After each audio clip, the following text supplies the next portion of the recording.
அனைவருக்கும் வணக்கம். என்னுடைய பெயர் நேதாஜி பிரபாகர். என்னுடைய தாத்தா அவர்கள் இந்திய தேசிய இராணுவத்தில் நேதாஜியினோடு துப்பாக்கி தயாரிக்கிற படையில் இருந்திருக்கிறார்கள். அதற்கான ஒரு நமது முதல்வர் செல்வி ஜெயலலிதா அவர்கள் வழங்கிய பட்டயம் இங்கே இருக்கிறது. அதற்கான வெள்ளையனே வெளியேறு இயக்கத்தின் சார்பாக வழங்கப்பட்ட பட்டயம். அது மட்டுமல்லாமல் அவர்கள் இறந்த காலத்தில் முழு இராணுவ மரியாதையோடு நல்லடக்கம் செய்யப்பட்டது.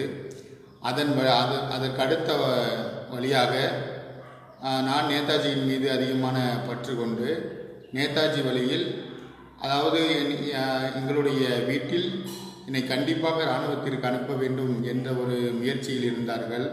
ஆனால் உடல்நிலை அதற்கு சரியான ஏற்பாடில் இல்லாததால் நான் பொது சேவையில் வளர்ந்து விட்டேன்.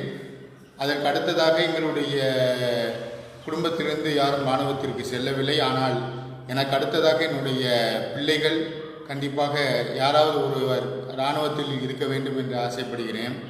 அது மட்டும் இல்லாமல் இன்றைய காலகட்டத்தில் நாம் உயர பிடிக்கக்கூடிய தலைவர் நேதாஜி போன்ற தலைவர்களை நாம் பின்பற்றினோம் என்றால் கண்டிப்பாக வாழ்வில் மிக உயரத்தை அடையலாம். நேதாஜியின் மீது பற்று கொண்டதற்கு முழுமுதற் காரணம் பள்ளி வாழ்க்கை தான். பள்ளி வாழ்க்கையின் பொழுது நாம் எந்த தலைவரை நாம் ஒரு கொள்கையாக எடுத்துக்கொள்வது